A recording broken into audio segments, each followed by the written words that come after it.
ഇന്ന് വെക്കേഷന്റെ first day. കുറച്ചു നാളായി എന്റെ ഒരു ദിവസം തുടങ്ങുന്നത് തന്നെ ഇങ്ങനെയാണ്. ഉണർന്നാലുടൻ മുൻകുട്ടന്മാർക്ക് ഫുഡ് കൊടുക്കും. ഞാൻ ഇന്നലെ കൊണ്ടുവന്ന ചെടികളാട്ടോ. ഒന്ന് ഫ്രഷ് ആയ ശേഷം ഒരു കട്ടനും കുടിച്ച് ടേബിളിലേക്ക് നോക്കിയപ്പോൾ ഞെട്ടിപ്പോയി. കുറച്ചു നാളായി വയ്യായിക തുടങ്ങിയിട്ട്. അത് പിന്നെ ഒന്നും ശ്രദ്ധിക്കാറില്ലായിരുന്നു. ഡ്യൂട്ടിക്ക് പോകുന്നു വരുന്നു, ഇതായിരുന്നു അവസ്ഥ. ഇതെല്ലാം അടുക്കിപ്പറക്കി വെക്കുന്ന സമയത്താണ് ഇതെന്റെ കണ്ണിപ്പെട്ടത്. കഴിഞ്ഞ വാർഡ് മീറ്റിങ്ങിന് കിട്ടിയതാ. സ്പ്രേ ആണെന്നും കരുതി ഉപയോഗിക്കാതെ വെച്ചിരുന്നതാ. ഇപ്പോഴാണ് അതൊരു ഡിഫ്യൂസർ സെറ്റ് ആണെന്ന് മനസ്സിലായത്. ഇത് കഴിഞ്ഞപ്പോ ഒരു നെയിൽ പോളിഷ് കിട്ടി. നേഴ്സുമാർക്ക് ഇതൊന്നും പാടില്ലല്ലോ. ഇനിയിപ്പോ കുറച്ചു ദിവസത്തേക്ക് ഡ്യൂട്ടി ഇല്ലാത്തോണ്ട് നെയിൽ പോളിഷ് ഒക്കെ ഇട്ടു. ഇത് കഴിഞ്ഞ തവണ നാട്ടിൽ പോയപ്പോ വാങ്ങിച്ചതാ. ഫുൾ കട്ടയായിപ്പോയി. ഇടയ്ക്ക് ഉപയോഗിച്ചിട്ടുമില്ല. ബട്ട് കാര്യമില്ല, അത് കളഞ്ഞു.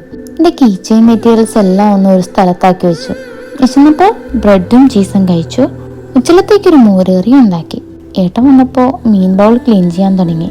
മീൻ കുഞ്ഞുങ്ങളെ പിടിച്ചിട്ട് കൊടുത്താൽ മതി, ബാക്കി ഏട്ടൻ ചെയ്തോളൂ. ഒരു വട്ടം ഏട്ടൻ പിടിച്ചിട്ടപ്പോ താഴെ വീണു. അതിനുശേഷം ഞാനാ പിടിച്ചിടുന്നത്. ഉച്ചയായപ്പോ ഒത്തൈ മാർക്കറ്റിൽ നിന്ന് ഹങ്കർ സ്റ്റേഷൻ വഴി ഓർഡർ ചെയ്ത സാധനങ്ങളൊക്കെ വന്നു. ഏട്ടൻ ഉറങ്ങിയപ്പോ എനിക്ക് വിശന്നു. ഞാൻ റീൽസ് കണ്ടുകൊണ്ട് കുറച്ച് നൂഡിൽസ് കഴിച്ചു. റൂമിലിരുന്ന് ബോറടിച്ചുകൊണ്ട് ഞാൻ ഹോസ്റ്റലിൽ പോയി. അവള് ചായ ഇട്ടപ്പോഴേക്കും ഞാനൊരു പകുതി ചപ്പാത്തി കഴിച്ചു. ഞാൻ ചായയും കാഷ്നട്ടൊക്കെ കഴിച്ചു. പിന്നെ വീട്ടിലേക്ക് പോന്നു.